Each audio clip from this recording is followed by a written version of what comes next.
13ஆம் அதிகாரம் அதனுடைய 20 to 22 வசனங்கள் வரை வாசிப்போம். அவர்கள் சுக்கோத்திலிருந்து பிரயாணப்பட்டு வனாந்தரத்தின் ஓரமாய் ஏத்தாமிலே பாளையம் இறங்கினார்கள். அவர்கள் இரவும் பகலும் வழி நடத்தக்கூடும்படிக்கு அவர்கள் இரவும் பகலும் வழி நடத்தக்கூடும்படிக்கு கர்த்தர் பகலிலே அவர்களை வழி நடத்த மேக ஸ்தம்பத்திலும் இரவில் அவர்களுக்கு வெளிச்சம் காட்ட அக்கினி ஸ்தம்பத்திலும் அவர்களுக்கு முன் சென்றார். போதும் பாருங்க, the presence of the Lord. ஆமென். யாத்ராமம் 33:14 கர்த்தர் சொல்கிறார், my presence shall go with you and I will give you rest. Amen. Leading fire. இந்த நாள் செய்தியின் தலைப்பு லீடிங் ஃபயர், வழி நடத்துகிற அக்கினி. மை பிரசன்ஸ், அதுதான் நாங்கள் என்ன போட்டிருக்கிறது. அதனுடைய நீங்கள் வாசித்த 13ஆம் அதிகாரம் 21ஆம் வசனத்தில் the presence of the Lord was going before by day in a pillar, amen, of cloud to lead them along the way, and the pillar of fire by night to give them light, so that they could travel by day and by night. Lead fire, lead presence, God's presence. ஆமென். இன்னைக்கு நம்ம அநேக பேர் வல்லமையை விரும்புகிறோம். அப்போஸ்தலர் 1:8 சொன்னது போல பரிசுத்தாவி உங்களிடத்தில் வரும்பொழுது நீங்கள் பலனடைந்து. ஆனால் யாத்திராமம் 33:14 நாம் பார்த்தோம், என் சமூகம் உனக்கு முன்பாய் சொல்லும், நான் உனக்கு இளைப்பாறுதல் தருவேன். I will give you rest. இந்த ரெஸ்ட் பழைய ஏற்பாட்டில் ரெஸ்ட் இல்லாதபடிக்கு நடந்து கொண்டிருந்த அக்கினி, முன்பாக பின்பாக சென்று கொண்டிருந்த அக்கினி, அவர்களுக்கு மேலே உலாவின் அக்கினி, சினாயில் வெளிப்பட்ட அக்கினி. அப்போஸ்தலர் 2ஆம் அதிகாரத்தில் பாருங்கள், the rest, yes, the fire take rest. எங்கே? In all believers, in Pentecost believers, sat upon, the fire sat upon, rest. ஆமென். அப்படி தானா? சில பதங்கள் அப்படி தான் சொல்லுகிறது, ரெஸ்ட், அங்கே தங்கினது. ஆமென், ஹல்லேலூயா, தங்கினது. சரி, இப்போ நமக்கு அது இல்லை. அப்போ அவர்கள் இரவும் பகலும் வழி நடக்கக்கூடும்படிக்கு கர்த்தர் அவர்களுக்கு முன் சென்றார். God's guidance for our lives. God's leading His people in the way they are to go or live. Amen. அவர்கள் ஜீவிக்கும்படிக்கு, அவர்கள் நடக்கும்படிக்கு கர்த்தர் அவர்களுக்கு முன் சென்றார். யாருக்கு முன் சென்றார்? வேதம் சொல்லுகிறது, சங்கீதம் 25ஆம் அதிகாரம் 9ஆம் வசனம், சாந்த குணமுள்ளவர்களை நியாயத்திலே நடத்தி சாந்த குணமுள்ளவர்களுக்கு தமது வழியை போதிப்பார். ஆமென். சாந்த குணமுள்ளவர்களுக்கு தமது வழியை அவர் என்ன செய்கிறாராம்? போதிக்கிறார். ஆமென். சாந்த குணமுள்ளவர்களை நியாயத்திலே முதலாவது அவர் என்ன செய்கிறார்? நடத்துகிறார். உதாரணமாக நீங்கள் யாத்திராகமம் 14ஆம் அதிகாரத்தில் 13, 14 வசனங்களை வாசிங்க பார்ப்போம்.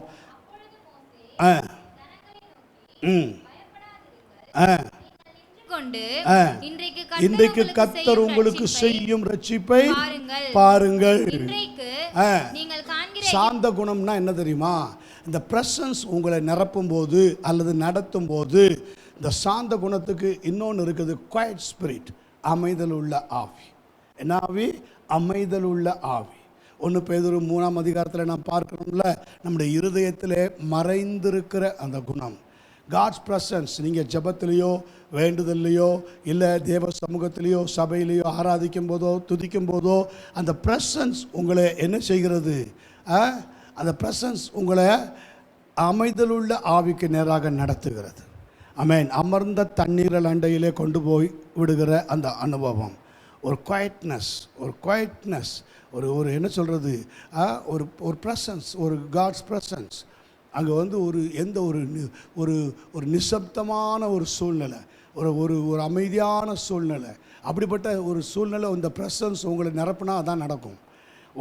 உங்களுக்குள்ளேயே அது தெரியும், உங்கள் ஆவிலையும் தெரியும், உங்கள் பாடி வைஸ்லேயும் தெரியும். த ப்ரெசன்ஸ், எஸ், எந்த டென்ஷன் இருக்காது, கிளியர்னஸ் இருக்கும். எந்த ஒரு ஒரு ஒரு ஒரு மற்ற காரியங்கள் எதுவும் உங்களை டிஸ்டர்ப் பண்ண முடியாது. அதுதான் சாந்த குணம் உள்ளவர்களை கர்த்தர் என்ன செய்கிறாராம்?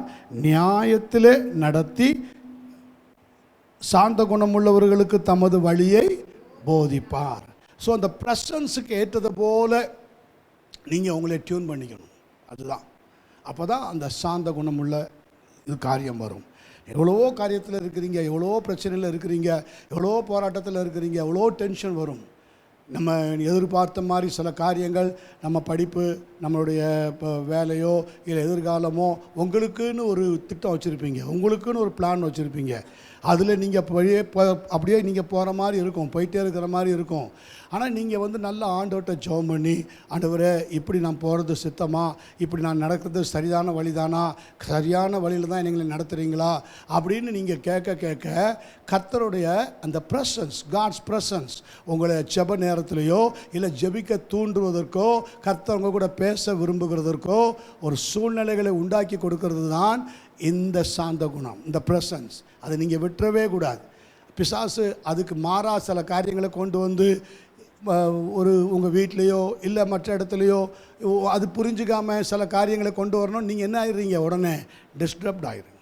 கொஞ்சம் உங்களுக்கு ஒரு கொஞ்சம் டிஸ்டர்பன்ஸ் வரும். ஆனால் அதெல்லாம் கடந்து தான் தேவன் நமக்கு அடைக்கலமும் பலனும் ஆபத்து காலத்தில் அனுகூலமான துணையுமானவர். பூமி நிலை மாறினாலும், பார்த்தீங்களா, சடன் இப்படி மாறும், சூழ்நிலை மாறும், சந்தர்ப்பம் மாறும், குழப்பங்கள் வரும், போராட்டங்கள் வரும். மலைகள் நடு சமுத்திரத்தில் சாய்ந்து போனாலும் அப்படி போனால் எப்படி இருக்கும்? பெரிய பிரளயம் வந்த மாதிரி இருக்கும். ஆமென். நாம் பயப்படும். ஏனென்றால் ஒரு நதி உண்டு. ஆமென். த ப்ரெசன்ஸ், ஒரு நதி உண்டு. ஹல்லேலூயா. அதை படிங்க. சங்கீதம் 46ஆம் சங்கீதத்தில் நம்ம ஒரு வசனத்தை சொன்னால் அந்த வசனத்துக்கு ஏற்ற மாதிரி உள்ள அலர்ட்னஸாக எடுக்கணும். ஆமென். அதுதான். ஆமென். சங்கீதம் 46ஆம் சங்கீதத்தில் 5ஆம் வசனத்தை வாசிங்க. 4ஆம் வசனம். தேவன் அதன் நடுவில் இருக்கிறார். ஒரு நதி உண்டு, அதன் நீர்க்கால்கள் தேவனுடைய நகரத்தையும் உன்னதமானவர் வாசம் பண்ணும் பரிசுத்த ஸ்தலத்தையும் சந்தோஷிப்பிக்கும். பார்த்தீங்களா? the holy dwelling places of the most high. Hallelujah. There is a river whose streams make glad the city of God. தேவன் தங்குகிற ஸ்தலம், உங்கள் ஸ்தலம் நீங்கள் தான். the presence of God உங்கள் கூட தங்கும்போது the holy dwelling places of the most high. ஆமென். ஏத்தன சங்கீதம் 91:1 வருது. உன்னதமானவரின் மறைவில் இருக்கிறவன் சர்வ வல்லவரின் நிழலில் தங்குவான். Yes, the place of dwell, that is the presence of God. Hallelujah. அடுத்த வசனத்தை வாசிங்க. 5ஆம் வசனம், 46:5 சங்கீதம். தேவன் அதன் நடுவில் இருக்கிறார். எஸ், அப்ப பாருங்க, God is in the midst of her, his city. அந்த இடத்துல உங்களுடைய டெம்பிள் ஆஃப் காட், உங்க டெம்பிள் போட்டு உங்க பாடி, உங்களை போட்டுக்கணும். God is in the midst of her. She will not be moved. She will not be moved. நான் சொன்னதில்ல, அவள் அப்படின்னா ஸ்திரீன்னு வரணும், அது சபையை தான் குறிக்கும். நீங்கள் தான் சபை. ஆமென். She will not be moved. God will help her when the morning dawns. ஆமென். தேவன் அதன் நடுவில் இருக்கிறார். அதிகாலையிலே தேவன் அதற்கு சகாயம் செய்வார். நீங்கள் என்னாகமத்தில் பாருங்கள், மோசே குறித்து 12ஆம் அதிகாரம் 3ஆம் வசனத்தை எடுத்தவங்க வாசிங்க. என்னாகமம் 12:3.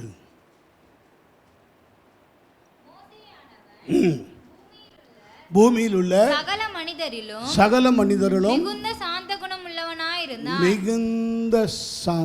உள்ளவனாக இருந்தான். அந்த காட்ஸ் பிரசன்ஸ் மோசையை நிரப்ப பாருங்க, மோசே எவ்வளவோ ஒரு டென்ஷனான மேன் தான். நான் சொன்னது போல் அவன் மேலேயே பாருங்க பல காரியங்களை சொல்கிறாங்க. அதுக்கேற்ற மாதிரி சில தவறுகளையும் பண்ணியிருந்தான் தான். ஆனால் தேவனுடைய பார்வையில் கர்த்தர் அதை ஒரு பொருட்டாக இல்லை. ஆமென். சில வேளைகளில் நமக்கும் அப்படி தான். காட்ஸ் ப்ரெசன்ஸை நல்லா நம்ம உணர்ந்தவர்களாய் அந்த அவருடைய சமூகத்தை நம்ம நாடி தேடுறவங்களா, நம்ம அதுக்குள்ளே நுழையிறவங்களா இருந்தோம்னா சில காரியங்கள் நம்மளை இழுக்கும். சில காரியங்கள் நம்மளை அப்படியே பிடிச்சி இழுக்கும். அடுத்த நாள் ஜெபிக்க போகக்கூடாது, ஒரு நாள் ப்ரெசன்ஸில் இருந்துட்டு அடுத்த நாள் அதுக்குள்ளே போக விடாது. ஆனால் கர்த்தர் ஸ்தோத்திரம், மோசே 40 நாட்கள் கர்த்தரோடு சஞ்சரித்தான் இல்லையா? கர்த்தரோடு தங்கியிருந்தான். Presence, God's presence, the fullness of presence. கர்த்தர் சொல்லுகிறார், மோசேயானவன் பூமியில் உள்ள சகல மனிதரிலும் மிகுந்த சாந்தம். அப்போ சாந்த குணம் உள்ளவர்களை அவர் என்ன செய்கிறாராம்? டு த மீக், அமேன், அவர் நியாயத்திலே நடத்தி சாந்த குணம் உள்ளவர்களுக்கு தமது வழியை போதிப்பார். The leading fire. அடுத்ததாக டு தி வைஸ், ஞானிகளுக்கு. நீதிமொழிகள் 23ஆம் அதிகாரம் 19ஆம் வசனம், என் மகனே நீ செவி கொடுத்து ஞானம் அடைந்து உன் இருதயத்தை நல்வழியிலே நடத்து. அந்த ப்ரெசன்ஸ் உன்னை நிரப்பும் போது நீ கர்த்தருக்கு பயப்படுகிற பயத்தை உடையவனாக நீ மாறணும். நீதிமொழிகள் 1:7 சொல்லுதில்ல, கர்த்தருக்கு பயப்படுதலே ஞானத்தின் ஆரம்பம். அந்த ஆரம்பம்னா நீ நடக்கும்போது கர்த்தரும் அந்த அதிகாலையில் உன்னோடு கூட நடக்கிறதற்கு நீ அந்த ப்ராக்டிஸிங்கை கொண்டு வரணும். தேவனோடு கூட நடக்கிறதற்கு. அன்றைக்கி தேவ ஜனங்கள் நடந்தார்கள். அக்கினி ஸ்தம்பம் அவர்களோடு கூட நடந்தது, மேகஸ்தம்பமும் அவர்களோடு கூட நடந்தது இல்லையா? முன்பும் பின்பும் அவர்களுக்கு பாதுகாக்க அவர்களோடு கூட. உன்னோடு கூட தேவன் நடக்கணும். உன்னோடு கூட தேவன் நடக்கிறாரா? அதற்கு நீ செய்ய வேண்டிய காரியம் என்ன? You must twelve the presence. அந்த காட்ஸ் ப்ரெசன்ஸில் அமரணும். கர்த்தருடைய வேதத்தில் பிரியமாக இருக்கணும். இரவும் பகலும் அவருடைய வேதத்தை தியானிக்கணும். அதுக்குன்னு நேரம் கொடுக்கணும். அப்போ தான் அந்த டுவெல் ப்ரெசன்ஸ் உன்னை மூட மூட மூட உன் சுவாபம் எல்லாம் மாறும். உன்னுடைய சுவாபம் எல்லாம் எப்படி மாறும்? சாந்த குணமாக மாறும். குவைட் ஸ்பிரிட், அமைதல் உள்ள ஆவியாக மாறும். சமயத்தில் டென்ஷன் வரும், சமயத்தில் ஏதாவது ஒரு காரியத்தில். ஆனால் அடுத்த நிமிஷமே கர்த்தர் உன்னை அண்டர் ப்ரெசன்ஸில் கொண்டுட்டாருன்னா, இல்லாத அந்த ப்ரெசன்ஸ் உன்னை கவர் பண்ணிடுச்சுன்னா, அந்த லீடிங் ஃபயர், நடத்துகிற அக்கினி, வழி நடத்துகிற அக்கினி உன்னை நடத்த ஆரம்பிக்கும் போது ஆட்டோமேட்டிக்காக நீ என்ன ஆகிறாய்? பலனடைய ஆரம்பிக்கிறாய். In God strength. யாத்திராகமம் 15ஆம் அதிகாரம் 13ஆம் வசனத்தில் பார்த்தீங்கன்னா, வாசிங்க. யாத்திராகமம் 15:13. நீர் மீட்டு கொண்ட அந்த ஜனங்களை உம்முடைய பரிசுத்த வாசஸ்தலத்துக்கு நேராக அவர்களை உமது பலத்தினாலே வழி நடத்தினீர். ஆமென். ஹல்லேலூயா. பாருங்க எவ்வளோ அருமையாக இருக்குது பாருங்க. ஆமென். In your strength you have guided them with care to your holy habitation. ஆமென். வழி நடத்துவார் தினம். ஆமென். அவருடைய பரிசுத்த வாசஸ்தலத்துக்கு சபைக்கு நடத்தும்போது சபைக்கு நடத்துவார். உங்கள் ப்ரேயர் சேம்பருக்குள்ளே நடத்தும்போது அப்படி நடத்துவார். நீங்கள் அந்த ப்ரெசன்ஸை எங்கெங்கே வாஞ்சிக்கிறீங்களோ, on road, on street, on bus, on travel, எந்த இடத்திலும் ஆமென், இந்த லீடிங் ஃபயர் எந்த இடத்துல உங்களை வழி நடத்தும். இங்கே தான் இல்லை, சபையில் மட்டும்தான் இல்லை, எங்கே போனாலும் வழி நடத்தும். கர்த்தர் ஸ்தோத்திரம். ஹல்லேலூயா. நீ மீட்டு கொண்ட இந்த ஜனங்களை உமது கிருபையினாலே அழைத்து வந்தீர். உம்முடைய பரிசுத்த வாசஸ்தலத்துக்கு நேராக அவர்களை உமது பலத்தினாலே நடத்தினீர். அந்த பிரசன்ஸ் அடுத்ததாக முதலாவது நம்மளை சாந்த குணமுள்ளவர்களாக மாற்றுகிறது. அடுத்தது த வைஸ், ஞானம் உள்ள பிள்ளைகளாக மாற்றுகிறது. மூன்றாவதாக ஸ்ட்ரென்த். ஆமென். சங்கீதம் 32:8 நான் உனக்கு போதித்து நீ நடத்த வேண்டிய வழியை உனக்கு காட்டுவேன், உன்மேல் என் கண்ணை வைத்து உனக்கு ஆலோசனை சொல்லுவேன். The council, God's council. எஸ் 11:2 சொல்கிறார்ல, ஞானத்தையும் உணர்வையும் ஆலோசனையும் பலனையும் கர்த்தருக்கு பயப்படுகிற பயத்தையும் அருளும் ஆவியுமாகிய கர்த்தருடைய ஆவியானவர் அவர் மேல் தங்கியிருப்பார். அந்த இடத்துல உங்கள் பேரை போட்டுக்குங்க, என் மேல் தங்கியிருப்பார். ஹல்லேலூயா. விசுவாசமாக சொல்லுங்கள், என் மேலே டுவெல் பிரசன்ஸ், அந்த டுவெல் சீக்ரெட் டுவெல், ஆமென், அந்த டுவெல்லிங் பிரசன்ஸ் என்னை மூடி மறைக்கணப்பா. அந்த பிரசன்ஸ் உங்களை மூட மூட மூட தான் நீங்கள், நான் சொல்கிறேன் பாருங்களேன், நீங்கள் ஒரு வேத வசனத்தை டக்கிங், நான் காலையில் கூட அதை பற்றி அன்று பேசினார்ல, அது அப்படி நீங்கள் டக் பண்ணியே போவீங்க. அது அப்படி தோண்டி தோண்டி தோண்டியே புதையல் எங்கே இருக்குது, எனக்கு இன்னும் பொக்கிஷம் இருக்கிற இடத்த காட்டுங்க காட்டுங்க காட்டுங்க, அந்த காலத்தில் இருக்கிற புதையல்களை உனக்கு வெளிப்படுத்தி கொடுப்பேன்னு சொன்னார்ல. இன்னும் அநேக ஞானமுள்ள காரியங்களை, ஆவிக்குரிய காரியங்களை, ரகசியங்களை தேவன் உங்களுக்கு வெளிப்படுத்தி கொடுப்பார். ஆமென். அடுத்ததாக கண்டினியூலி ஏசாயா 58 அதிகாரம் 11 கர்த்தர் நித்தமும் உன்னை நடத்தி மகா வறட்சியான காலங்களில் உன் ஆத்துமாவை திருப்தியாக்கி உன் எலும்புகளை நினமுள்ளதாக்குவார். நீ நீர்ப்பாய்ச்சலான தோட்டத்தை போலவும் வற்றாத. பார்த்தீங்களா, இந்த பிரசன்ஸ் உங்களை எங்கெல்லாம் கொண்டு போகுது பார்த்தீங்களா? கர்த்தர் ஸ்தோத்திரம். ஹல்லேலூயா. And you will be like a watered garden and like a spring of water whose waters do not fail. Amen. And you will be like a watered garden. சங்கீதம் 65 சங்கீதத்தில் சொல்லுகிறது, இந்த வாட்டர்ட் கார்டன் தேவன் விசாரித்து நீர் பாய்ச்சுவார். தேவன் உங்களை விசாரித்து நீர் பாய்ச்சுவார். தண்ணீர் நிறைந்த தேவ நதியினாலே அதை மிகவும் செழிப்பாக்குவார். இப்படி அது எத்தனாவது வசனம்? சங்கீதம் 65 9 படி. தேவரீர் பூமியை விசாரித்து அதற்கு நீர் பாய்ச்சுகிறீர். தண்ணீர் நிறைந்த தேவ நதியினால் அதை மிகவும் செழிப்பாக்குகிறீர். இப்படி நீர் அதை திருத்தி you provide their grain. When you have prepared the earth, you provide their grain. அவர்களுக்குரிய தானியம், அவர்களுக்குரிய சீட், அவர்களுக்குரிய நன்மை. ஆமென். ஹல்லேலூயா. Praise God. என்ன செய்கிறாராம்? விசாரித்து அதற்கு நீர் பாய்ச்சுகிறீர். தண்ணீர் நிறைந்த தேவ நதியினாலே அதை மிகவும் செழிப்பாக்குகிறீர். இந்த லீடிங் ஃபயர் உங்களோடு கூட நடக்க நீங்கள் இடம் கொடுத்தா, the presence, amen, the presence of God எப்படியெல்லாம் உங்களை நடத்துவார். அந்த பிரசன்ஸ் உங்கள் மேலே தங்க தங்க தங்க சாந்த குணமுள்ளவர்களாகவும் ஞானிகளாகவும் ஸ்ட்ரென்தன் பலப்பட்டுகிற பிள்ளைகளாகவும், ஆமென், இன் கண்டினியூலி. அல்லேலூயா. வறட்சியான காலத்திலும் நான் சொன்னது போல சில ட்ரை சீசன்ஸ், சில போராட்ட காலங்கள், சில போராட்டம், சில வேளைகளில் போராட்டம். எப்போவுமே அப்படி இருக்க முடியல பாஸ்டர், சமயத்தில் போராட்டம் வரும், எல்லாருக்குமே இந்த ட்ராட் வரும். ஆமென். அந்த நேரத்திலும் கர்த்தர் என்ன செய்கிறாராம்? 10ஆம் வசனத்தை வாசிங்க. அதன் வரப்புகள் தனியத்தக்கதாக அதன் படைசால்களுக்கு தண்ணீர் இறைத்து அதை மழைகளால் கரைய பண்ணி பயிரை ஆசீர்வதிக்கிறீர். வருஷத்தை உம்முடைய நன்மையால் முடிசூட்டுகிறீர். உமது பாதைகள் நெய்யாய் பொழிகிறது. வனாந்தர தாபரங்களிலும் பொழிகிறது. மேடுகள் சுற்றிலும் பூரிப்பா இருக்கிறது. மேய்ச்சலுள்ள அதுல இப்படி நீ அதை திருத்தி 9ஆம் வசனம் அது படிங்க. தேவரே பூமியை விசாரித்து அதற்கு நீர் பாய்ச்சுகிறீர். தண்ணீர் நிறைந்த தேவ நதியினால் அதை மிகவும் செழிப்பாக்குகிறீர். இப்படி நீர் அதை திருத்தி அவர்களுக்கு தானியத்தை விளைவிக்கிறீர். இப்படி நீர் அவர்களை அதை திருத்துகிறீர். ஸ்தோத்திரம். ஆமென். Yes, thou preparest them corn when thou hast provided for it. திருத்துகிறது. உங்களை எப்படிலாம் திருத்தணுமோ, எப்படிலாம் திருத்தி நடத்தணுமோ, ஆமென், அப்படியெல்லாம் திருத்தி நடத்துவார். ஆமென். இப்படி நீர் அதை திருத்தி, அந்த வசனத்தை நல்லா கவனிக்கணும். தமிழில் நல்லா போட்டிருக்கு, திருத்துகிற தேவன்.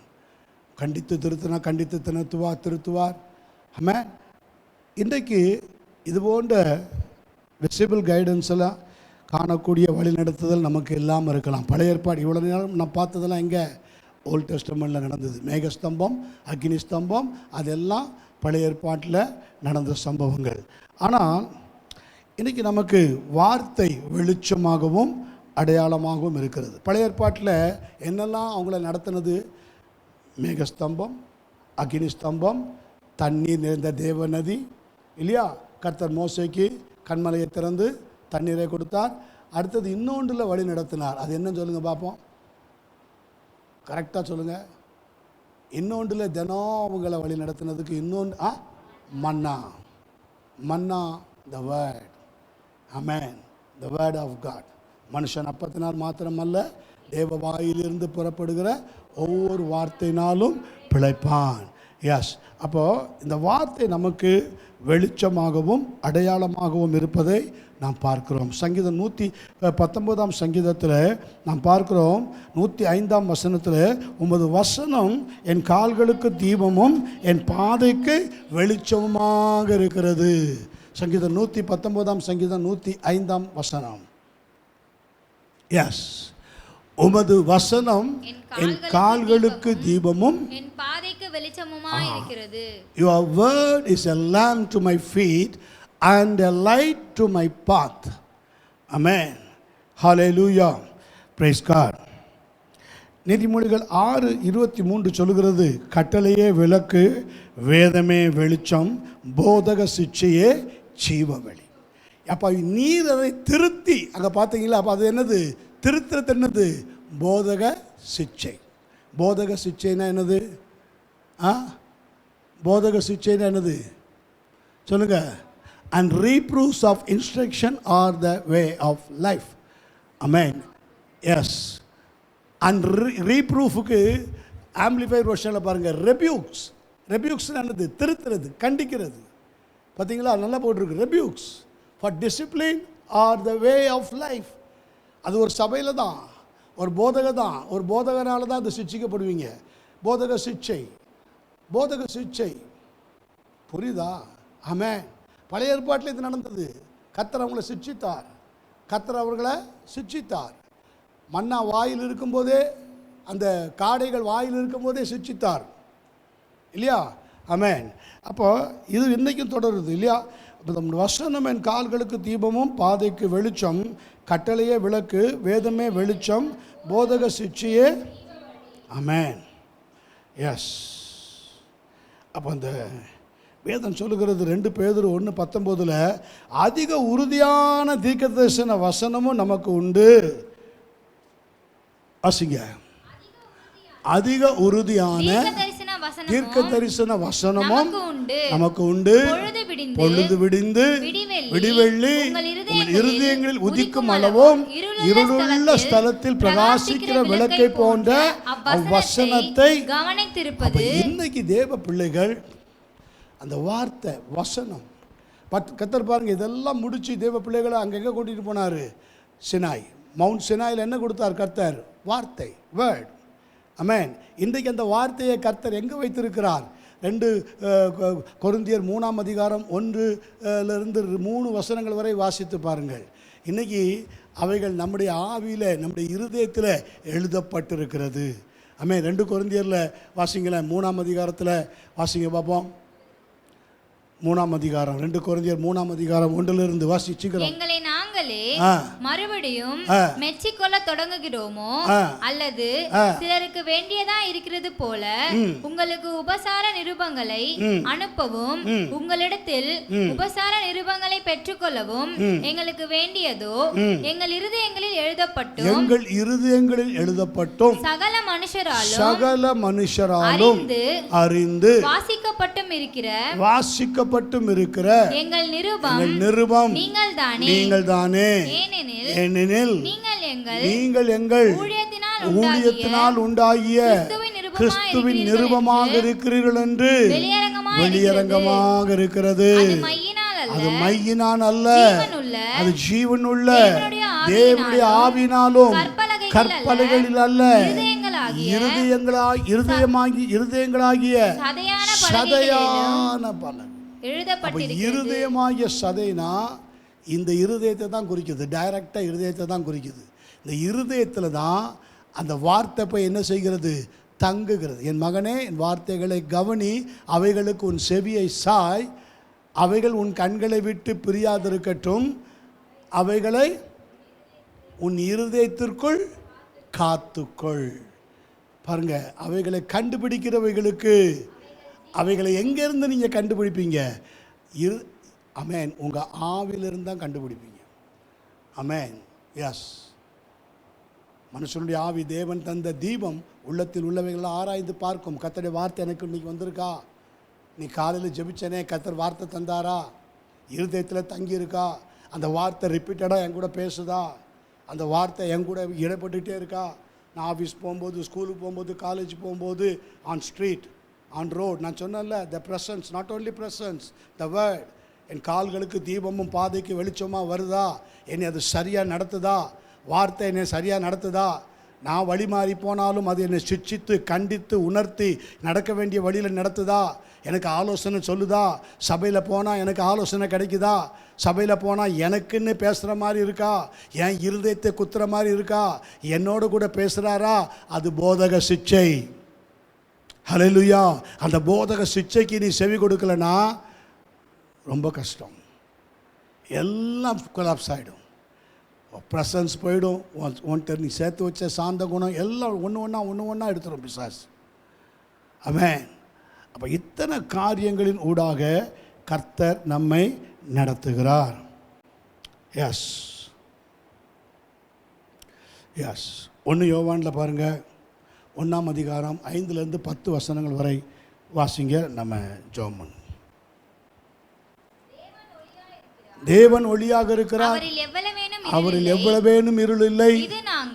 இது 1 யோவான் 1ஆம் அதிகாரம் 5லிருந்து 1 யோவான் 1ஆம் அதிகாரம் 5லிருந்து 10 வரை.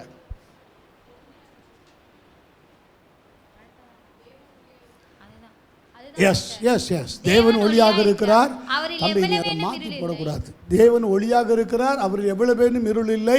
இது நாங்கள் அவரிடத்தில் கேட்டு உங்களுக்கு அறிவிக்கிற விசேஷமாக இருக்கிறது. நாம் அவரோடு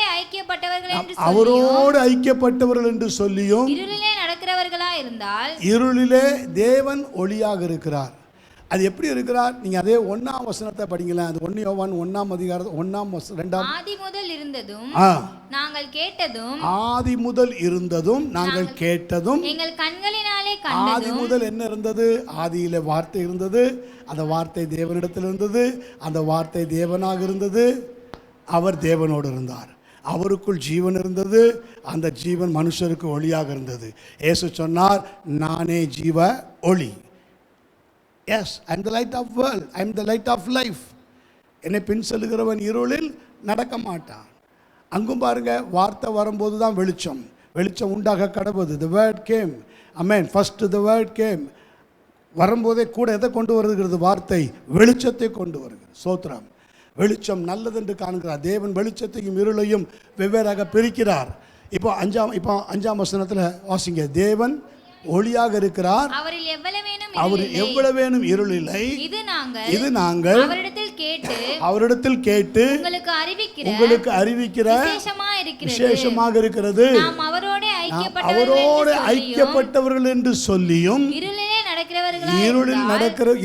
நடக்கிறவர்களாக இருந்தால் சத்தியத்தின்படி நடவாம். அப்ப அந்த லீடிங் ஃபயர் அவரோடு கூட நீங்க நடந்தீங்கன்னா, ஆமென். If we say that we have fellowship with him and walk in darkness, we lie and do not the truth, and do not the truth, and do not the truth. அப்படி தானே போட்டிருக்கு. ஆமென். அப்படின்னா என்னது? அப்படின்னா என்னது? நமக்குள்ள சத்தியத்தின்படி வார்த்தையின்படி நம்ம பொய் சொல்லுகிறவர்களாக இருக்கிறோம். அதுக்கு நம்ம பதில் கொடுத்தே ஆகணும். அதுக்கு நம்ம ஆன்சர் பண்ணியே ஆகணும். தேவன் நம்மகிட்ட கேட்பார். ஆமென். எஸ். வாசிங்க. அவர் ஒளியில் இருக்கிறது போல, அவர் ஒளியிலே இருக்கிறது போல நாமும் ஒளியிலே நடந்தால் ஒருவரோடு ஒருவர் ஐக்கியப்பட்டிருப்போம். அவருடைய குமாரனாகிய இயேசு கிறிஸ்துவின் ரத்தம் சகல பாவங்களை நீக்கி நம்மை சுத்திகரிக்கும். ஆமென். But if we walk in the light and he is in the light, we have fellowship with one another, and the blood of Jesus Christ his son cleanseth us from all sin. Hallelujah. பாருங்க, பூமியிலே சாட்சியிடுகிறவைகள் 3: ஆவி, ஜலம், இரத்தம். இந்த 3 ஒன்றா இருக்கிறது. இந்த 3 ஒன்றா இருந்து உங்களை இந்த கைடிங் பிரசன்ஸ், இந்த கைடிங்கில் நடத்த த காட்ஸ் பிரசன்ஸ் உங்களை மூடி மறைக்கும், உங்களை சாந்த குணமுள்ளதாய் மாற்றும், அடுத்தது ஞானிகளாக மாற்றும், அடுத்தது ஸ்ட்ரென்தன். அமேன், ஹல்லேலூயா, அமேன், பிரைஸ் காட், பிரைஸ் காட். பலப்படுத்தி நடத்தும், உங்களை போதித்து கர்த்தர் நடத்துவார். அடுத்ததாக உங்களை வார்த்தையிலையும் கர்த்தர் நடத்துவார். 8ஆம் வசனம், 8 நமக்கு பாவம் இல்லை என்போமானால் நம்மை நாமே வஞ்சிக்கிறவர்களாக இருப்போம், சத்தியம் நமக்குள்ளே இராது. பார்த்தீங்களா, சத்தியம் நமக்குள்ளே இராது, வார்த்தை நமக்குள்ளே இராது. ஆமென். பாருங்க, his word does not live in our hearts. பாவம் இல்லைன்னு சொல்லுவோம்னா, புரியுதா? பாவம் இல்லைன்னு சொன்னோன்னா நமக்குள்ளே சத்தியம். ஆமாம், ஏன்னா அந்த சின்னிங் ப்ரெசன்ஸும் இந்த பூமியில் தான் இருக்குது, உங்கள் கையிலே இருக்குது. இருக்கா இல்லையா? கையிலே வச்சுருக்கோம், கையிலே வச்சுருக்கோம். இப்போ நம்ம நினச்சா கூட என்ன செய்யலாம், அதை ஆப்ரேட் பண்ணி பார்க்கலாம். ஆனால் நம்ம எங்கே இருக்கிறோம்? We under presence of God. நம்மளால் அது முடியுமா? முடியாது. அது எப்போவுமே இருக்கணும். அது நம்மளை நடத்தும் போது எப்போவுமே அது இருக்கணும். ஏன்னா நமக்குள்ளே பாவம் இல்லைன்னு சொல்ல முடியாது. இந்த காலத்துக்கு ஏற்ற வார்த்தை தானே இது. எல்லாம் தூங்கும்போது தலைக்குள்ளே தலைமாட்டுக்குள்ளே என்ன இருக்குது? செல்ஃபோன் இருக்குது, பாவம் இருக்குது. பாவம் வாசல் படியிலே படுக்குதோ இல்லையோ, தலைகாணிக்கு பக்கத்திலே படுத்திருக்கா இல்லையா? சொல்லுங்கள். உங்கள் டேபிள்லேயே படுத்திருக்கா இல்லையா? சொல்லுங்கள். படுத்திருக்கா படுக்கலையா? படுத்திருக்கு. அதை தட்டி எழுப்புறதுக்கு யாரால் முடியும்? நம்மளால் தான் முடியும். அது நம்மளை தட்டி எழுப்புதோ இல்லையோ, நம்ம தான் அதை என்ன செய்கிறோம்? தட்டி சுவிட்சை ஆன் பண்ணி எழுப்புறோம். கர்த்தருடைய பிள்ளைகள் அப்படி இல்லை, சொல்கிறேன். உலகம் அதுக்குள்ளே தானே இருக்குது. அப்போ நமக்குள்ளே பாவம் இல்லை என்று சொல்லுவோமானா நம்மை நாமே வஞ்சிக்கிறவர்களாக இருப்போம், சத்தியம் நமக்குள்ளே இராது. நம்முடைய பாவங்களை நாம் அறிக்கையிட்டால் பாவங்களை நமக்கு மன்னித்து எல்லா அநியாயத்தையும் நீக்கி நம்மை சுத்திகரிப்பதற்கு அவர் உண்மையும் நீதியும் உள்ளவராக இருக்கிறார். நாம் பாவம் செய்யவில்லை என்போமானால் நாம் அவரை பொய்யராக்குகிறவர்களாய் இருப்போம், அவருடைய வார்த்தை நமக்குள் இராது. ஆமென். And his word is not in us. Amen. Hallelujah. வார்த்தை, praise God. வார்த்தை நமக்கு வெளிச்சமாக, அடையாளமாக. சங்கீதம் 119 105 முதல் வசனம், என் கால்களுக்கு தீபமும் பாதைக்கு வெளிச்சமாக இருக்கு. வெளிச்சமாக இருக்கு. வசனமும் நம்ம கூட தான் வருது. வசனமும் அதே மொபைலில் எத்தனை காரியங்களை பார்க்குறோம், எவ்வளோ பரிசுத்தவான்களுடைய காரியங்களை பார்க்குறோம், எவ்வளோ காரியம். அதுக்குள்ளே வார்த்தையும் இருக்குல்ல, அதுவும் இருக்குது. அதுவும் நம்ம கூட தான் வருது. பாவமும் நம்ம கூட தான் வருது. ரெண்டும் ஒன்றா தான் ட்ராவல் பண்ணுது. புரியுதா? ஆமென். Praise God. ஜெபம் பண்ணுவோமா? ஆமென். The Lord went before by day and night. அவர்கள் இரவும் பகலும் வழி நடக்க கூடும்படிக்கு கர்த்தர் அவர்களுக்கு முன் சென்றார். Leading fire. யாத்ராகமம் 13:21 படிங்க. யாத்ராகமம் 13:21.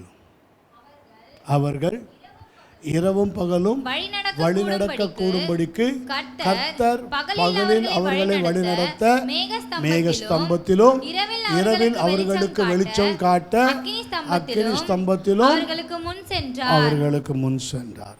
ஜெபம் பண்ணுவோமா? ஆண்டவரே, பகலில் அவர்களுக்கு வழி நடத்த மேகஸ்தம்பத்திலும் அவர்களுக்கு வெளிச்சம் காட்ட அக்கினி ஸ்தம்பத்திலும் அவர்களுக்கு முன் சென்றீர். ஆண்டவரே, இந்த நாளிலும் நாங்கள் நடக்கும்படிக்கு எங்கள் கால்களுக்கு தீபமும் பாதைக்கு வெளிச்சமுமாக எங்களுக்கு முன் செல்லுகிறீர்.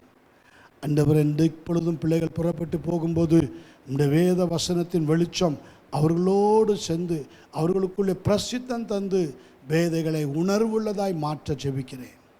கர்த்தருடைய பிரசன்னம் அவர்களோடு கூட இருந்து அவர்களை பலப்படுத்தி வலக்கரங்களை பிடித்து, பயப்படாதே, திகையாதே, நான் உன் தேவன், நான் உன்னை பலப்படுத்தி உனக்கு சகாயம் செய்வேன், என் நீதியின் வலது கரத்தினால் உன்னை தாங்குவேன். எஸ்ஐயா 41:10 வசனத்தின்படி ஆசீர்வதியும் பரிசுத்தப்படுத்தும். இயேசு கிறிஸ்துவின் நாமத்தினால் ஜெபிக்கிறோம். ஜெபங்கேளும் ஜீவனுள்ள நல்ல பிதாவே, ஆமென். ஆத்மாவே கர்த்தரை ஸ்தோத்தரி, முழு உள்ளமேடைய பரிசுத்த நாமத்தை ஸ்தோத்தரி. ஆத்மாவே கர்த்தரை ஸ்தோத்தரி, கர்த்தர் செய்த சகல நன்மை விவகாரங்களையும் ஒருபோதும் மறவாதே. ஆமென். அல்லேலூயா. சத்தமா அல்லேலூயா, அல்லேலூயா, அல்லேலூயா.